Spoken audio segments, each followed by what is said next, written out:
এই নওশাদ ভাই স্বাগতম। আইএসএফের পক্ষ থেকে আপনাকে জানাই ওয়েলকাম। বাংলার গর্ব নওশাদ সিদ্দিকী জিন্দাবাদ।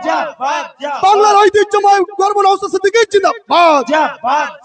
আমরা ভালো করে চিন্তা করলে বুঝতে পারবো আমাদের দেশের যা পরিস্থিতি, নুনান্তে পান্তা বিরোধ, গোটা ভারতবর্ষের একটা বড় অংশের মানুষ দুবেলা খেতে পায় না। বিদেশ থেকে কোনো রাষ্ট্রনায়ক আমাদের দেশে আসলে এইরকম বস্তিবাসী যাদের খাওয়া হয় না, কষ্টের মধ্যে আছে, তাদেরকে না দেখানোর জন্য পাঁচিল তুলে দেওয়া হয়, যারা বিদেশি রাষ্ট্রের লোকেরা এসে তাদেরকে দেখতে না পায়। লজ্জা হয় রাষ্ট্রনায়কদের দেখে, এদের প্রতি ঘৃণার ধিক্কার দিতে ইচ্ছা করে। এরকম রাষ্ট্রনায়ক আমরা বাছাই করছি ভোট দিয়ে, যারা আমাদের গরিব মানুষকে আড়াল করার জন্য পাঁচিল তুলে দেয়। ভোট আসে ভোট যায়, ভোট আসলে গরিব মানুষের দ্বারে এসে হাত জোড় করে, আর আপনি আপনার ভোটটা দিয়ে দেন। চিন্তা করবেন কাকে ভোট দিচ্ছেন, কাকে আপনি নেতা বানাচ্ছেন, সে আপনার কথা ভাববে কিনা। আজকে ভারতবর্ষের স্বাধীনতার ৭৫ বছর পার হয়ে গেলেও আজকে আপনার আমার অবস্থা এত খারাপ অবস্থায় কেন?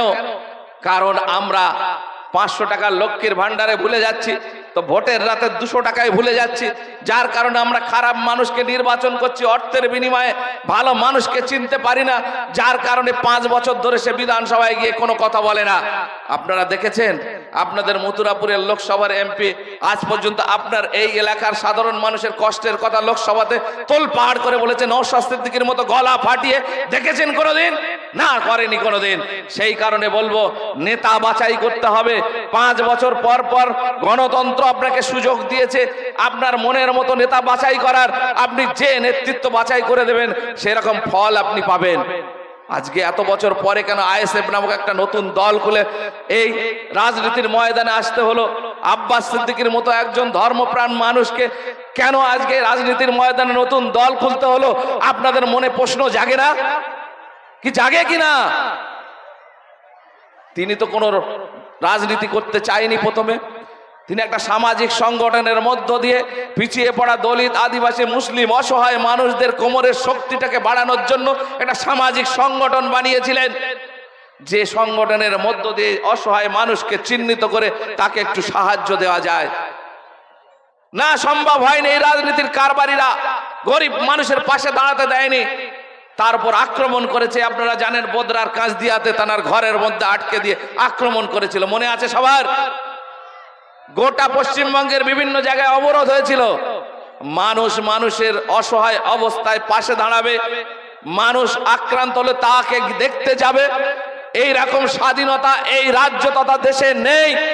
এরকম আইন ব্যবস্থা চলছে, যাদেরকে আমরা লোকসভা বিধানসভাতে পাঠাচ্ছি তারা নির্বাক, তারা নিশ্চুপ, তারা এই দালালের ভূমিকা অবতীর্ণ হয়েছে, আপনার কথা ভুলে গেছে। তাই তারপরে আমরা কি দেখলাম? এনআরসি নামে যে কালা আইন আমাদের দেশে লাগু করার চেষ্টা করছে কেন্দ্র সরকার, যে আইনের মধ্য দিয়ে আমাদের দেশের ৯০ থেকে ৯৯% পিছিয়ে পড়া গরিব, অসহায়, নির্যাতিত সাধারণ মানুষ, যাদেরকে বাছাই করে বেনাগরিক করার পরিকল্পনা করছে। কোনো না কোনো গ্রামে যাবেন আপনি, খুঁজে নিয়ে দেখবেন যে কাগজ কলমে ভুল নেই এরকম একটা মানুষ গ্রামের মধ্যে কারো আছে, বলতে পারবেন বুকটুকে যে আমার দাদা তার দাদার কাগজের সঙ্গে আমার কাগজের কোনো ভুল নেই? বলতে পারবেন কেউ আঙুল তুলে? গ্রাম বাংলা সাধারণ গরিব মানুষ, শিক্ষিত, অর্ধশিক্ষিত, লেখাপড়া না জানা নিরক্ষর, সবার কোনো না কোনো নামের বানানের ভুলভাল আছে। বাবার নামের জায়গায় মোল্লা আছে, ছেলের নামের জায়গায় শেখ এসে গেছে, দাদুর জায়গায় মোল্লা আছে, বাবার জায়গায় মোল্লাটা নেই। এরকম বিভিন্ন রকম ভুল আছে, মায়ের নামের বানানে ভুল আছে। এরকম ভুলকে চিহ্নিত করে আপনাকে আমাকে, সাধারণ যারা মানুষ, তাদেরকে বেনাগরিক করার পরিকল্পনা করছে কেন্দ্র সরকার। বেনাগরিক মানে হচ্ছে কি, আপনারা ভাষাটা বুঝতে পারছেন কিনা জানি না, ভোটার লিস্ট থেকে নামটা কেটে দেওয়া।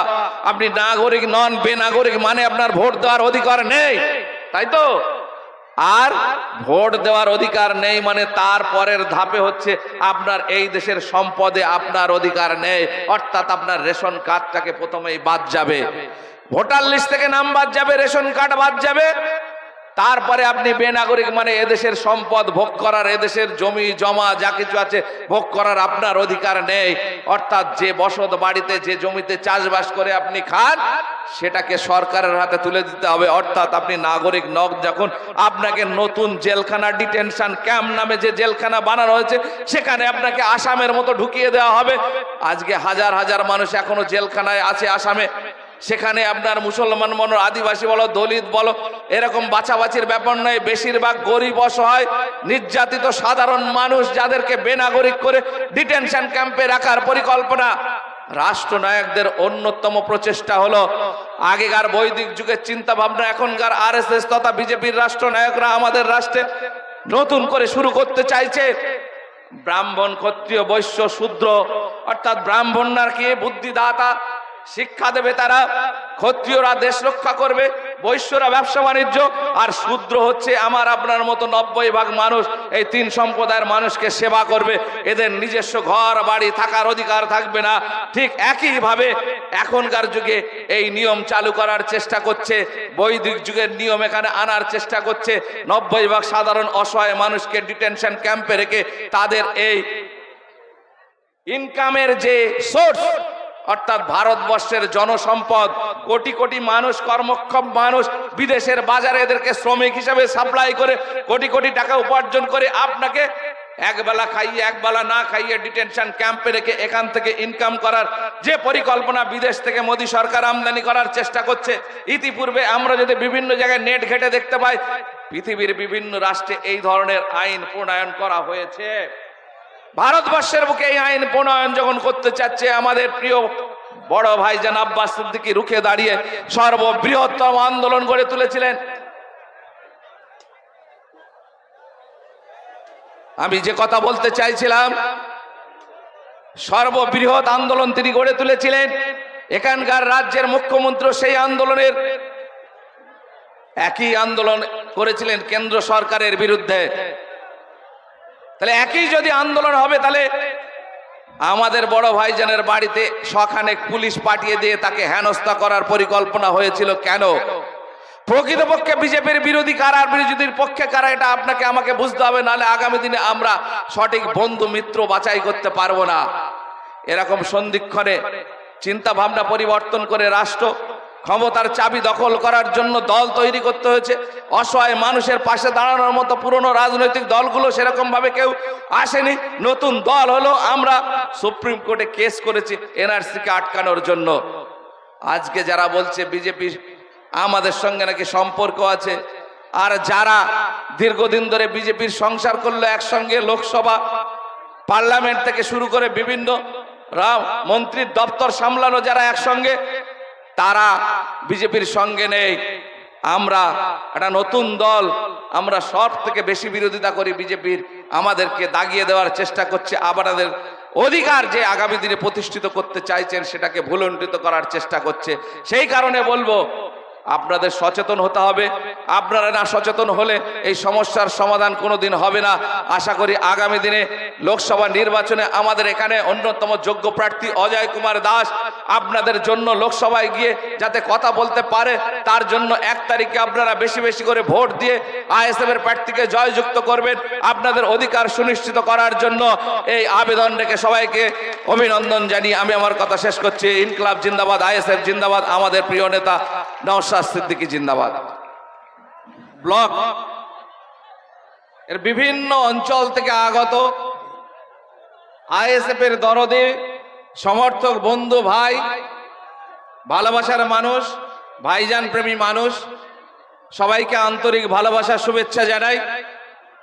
আপনারা যে কঠিন রোদ্দুরের দাবদাহ কে উপেক্ষা করে দীর্ঘক্ষণ ধরে সময় দিচ্ছেন আমাদের এই সভা শোনার জন্য, সভাকে সফল করার জন্য, তার জন্য আন্তরিকভাবে আইএসএফ এর পক্ষ থেকে ভালোবাসা, অভিনন্দন, শুভেচ্ছা জানাই। আজকে একটা বড় কঠিন পরিস্থিতির মধ্য দিয়ে লোকসভা নির্বাচন হতে চলেছে। আপনারা জানেন এই লোকসভা ভোট মানে দিল্লির সরকার কারা পরিচালনা করবে তা আপনারা নির্ধারণ করবেন। আপনাদের ভোটের দ্বারা নির্ধারিত হবে যে আগামী দিনে দেশটা কিভাবে পরিচালিত হবে। বর্তমান যারা দেশটাকে পরিচালনা করছে, আপনারা জানেন স্বাধীনতা আন্দোলনে তাদের কোনো ভূমিকা ছিল না। তারা চেয়েছিল ভারতবর্ষটাকে হিন্দুস্তান বানাতে। আর স্বাধীনতা আন্দোলনের মধ্য দিয়ে এই দেশ স্বাধীন হলেও গণতান্ত্রিক রাষ্ট্র হিসেবে প্রতিষ্ঠিত হয়েছে।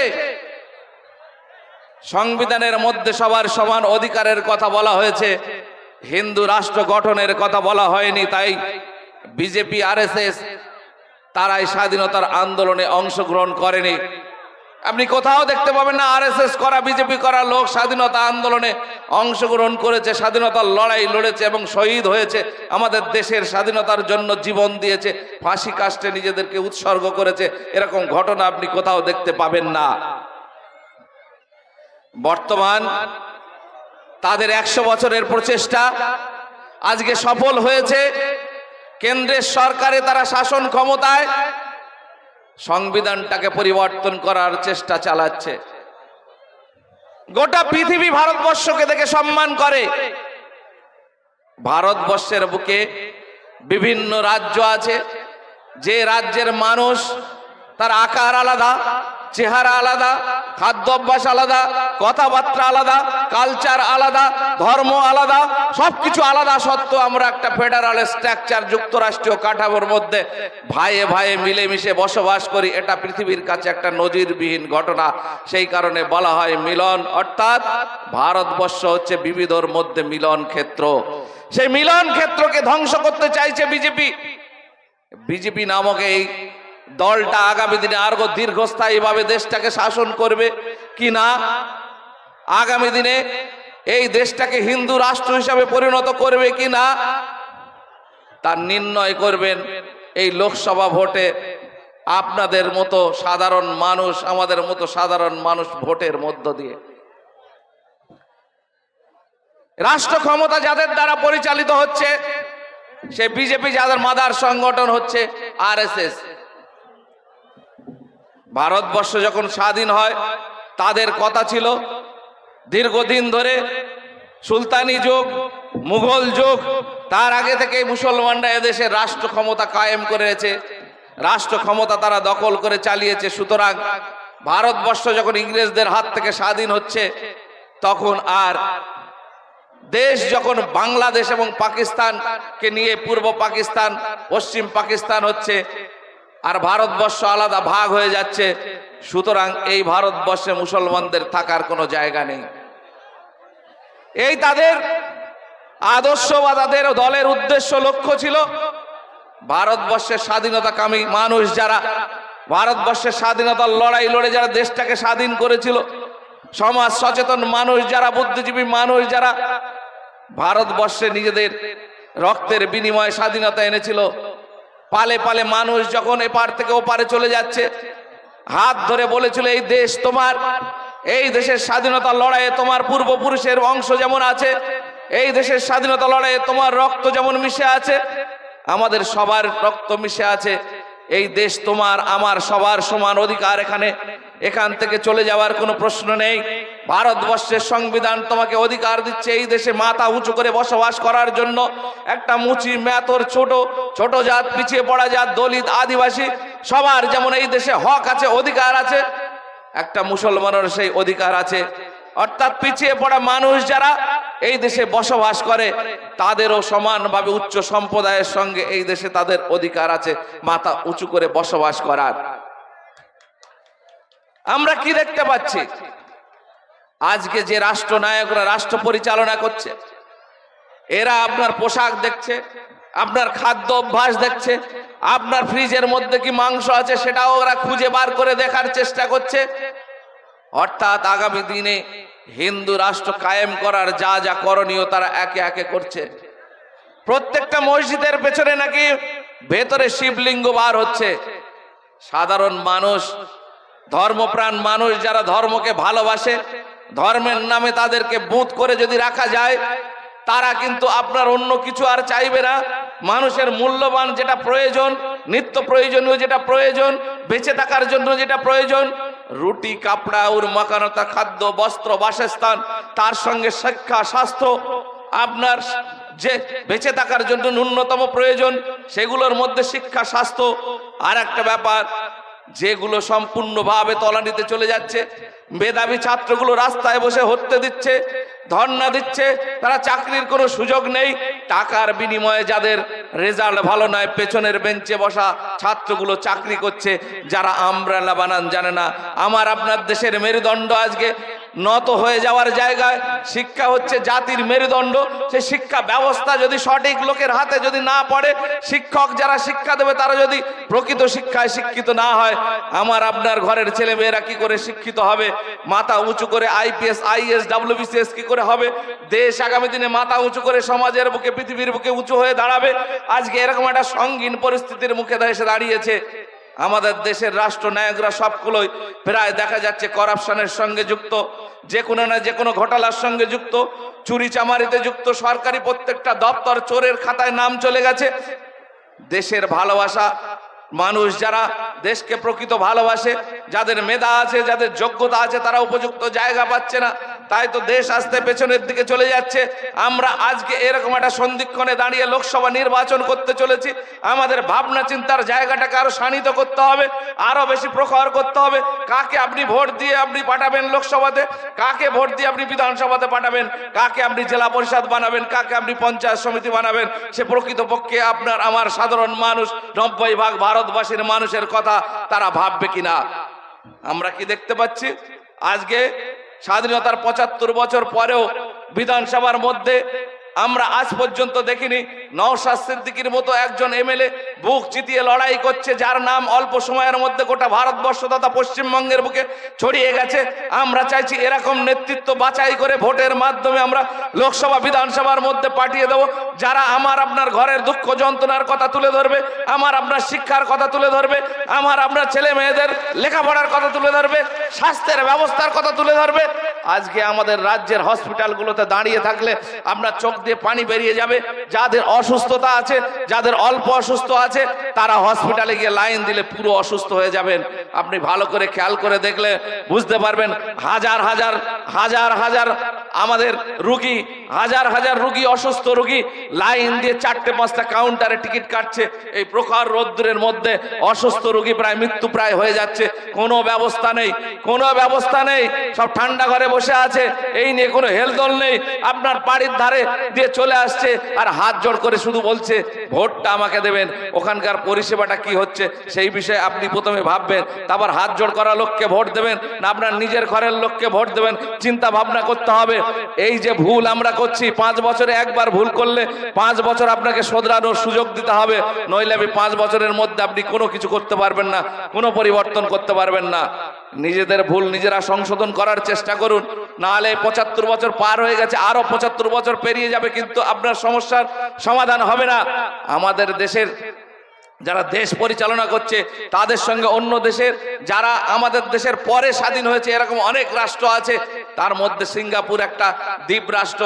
আমাদের দেশের 36 বছর পরে স্বাধীন হয়েছে, তারপরেও সেখানকার মানুষদের মাথা পিছু গড়ায় লক্ষাধিক। কেন?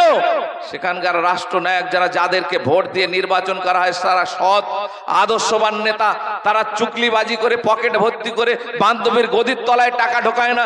তারা তাদের টাকাগুলোকে, তারা সরকারি টাকাগুলোকে সাধারণ মানুষের উন্নয়নের খাতে ব্যবহার করে সাধারণ মানুষের কিভাবে উন্নতি হবে, কিভাবে জীবনযাত্রার মান উন্নতি হবে সেই চেষ্টা করে। সেই কারণে তাদের দেশ, আমাদের দেশে 36 বছর পরে স্বাধীন হলেও তারা আজকে আমাদের দেশের থেকে অনেক বেশি ইনকামের জায়গায় এগিয়ে আছে। একটা মানুষের অর্থনৈতিক উন্নতি কি মাপকাঠির উপরে নির্ভর করে? আপনার কি ঘর বাড়ির অবস্থা, আপনার বাড়িতে কোনো একটা 2 চাকা যান আছে কি 4 চাকা যান আছে, আপনার বাড়ির রান্নাঘরটা কেমন, আপনার বাড়ি জলের ব্যবস্থা আছে কিনা, আপনার ছেলে মেয়ে ভালো লেখাপড়া শিখতে পারছে কিনা, আপনার স্বাস্থ্যের পরিষেবাটা কেমন আছে, আপনি দুবেলা ভালো খেতে পাচ্ছেন কিনা, একবেলা খাচ্ছেন একবেলা খাচ্ছেন না, এটা হচ্ছে প্রকৃত উন্নতির মাপকাঠি। আপনার রাস্তাটা ঠিক আছে কিনা, আপনার নিকাশি ব্যবস্থা ঠিক আছে কিনা, আপনার ডেলি উপার্জনের যে ইনকামের জায়গা সেটা ঠিক আছে কিনা, এগুলো হচ্ছে আপনার পরিমাপ হয় আপনি আপনার দেশে সুখে শান্তিতে উন্নতিতে দেশটা যাচ্ছে কিনা।